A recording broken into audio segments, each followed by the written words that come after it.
এবং সেক্ষেত্রে একটা গ্রেফতারের ঘটনাকে কেন্দ্র করে এখন অস্থিতিশীল পরিস্থিতি তৈরির চেষ্টা করা হচ্ছে।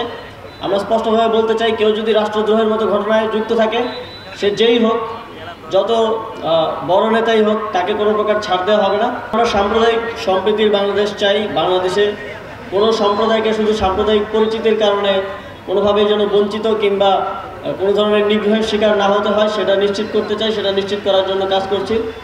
তবে বাংলাদেশের সার্বভৌমত্ব, স্বাধীনতার উপর কোনো প্রকার হস্তক্ষেপ, কোনো প্রকার আঘাত আসে এবং রাষ্ট্রের প্রতি অবমাননা হয়, রাষ্ট্রদ্রোহের মতো ঘটনা ঘটলে সেক্ষেত্রে সরকার অবশ্যই কঠোর ব্যবস্থা নেবে।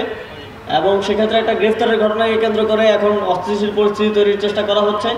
আমরা স্পষ্টভাবে বলতে চাই, কেউ যদি রাষ্ট্রদ্রোহের মতো ঘটনায় যুক্ত থাকে, সে যেই হোক, যত বড় নেতাই হোক, তাকে কোনো প্রকার ছাড় দেওয়া হবে না।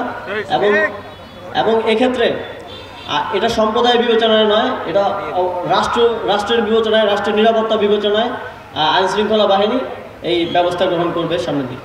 আমরা বিকল্প ব্যবস্থা যতক্ষণ পর্যন্ত তৈরি না হয় ততক্ষণ পর্যন্ত আপনারা জানেন অনেকগুলো নাগরিক সেবা দেওয়ার প্রয়োজন হয়, সেজন্য এই কাঠামোগুলো এখনও রয়েছে।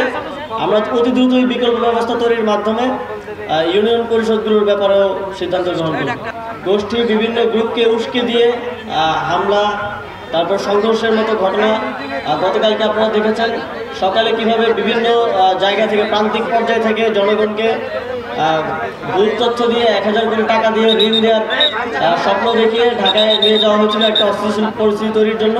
কিন্তু আমাদের আইনশৃঙ্খলা বাহিনী এবং সর্বোপরি ছাত্রদের অংশগ্রহণের মাধ্যমে সেই পরিকল্পনাকে নস্যাৎ করা হয়েছে। এবং এই ধরনের আর কোনো ষড়যন্ত্র কিংবা পরিকল্পনা করা হলে সে বিষয়ে যথাযথ ব্যবস্থা নেওয়া হবে। আপনারা জানেন গতকাল যারা এটা সংগঠিত করার চেষ্টা করা হয়েছিল, সেই অহিংস গণঅভ্যুত্থান বাংলাদেশের যে আহ্বায়ক, তাকেও গ্রেফতার করে জিজ্ঞাসাবাদ করা হচ্ছে।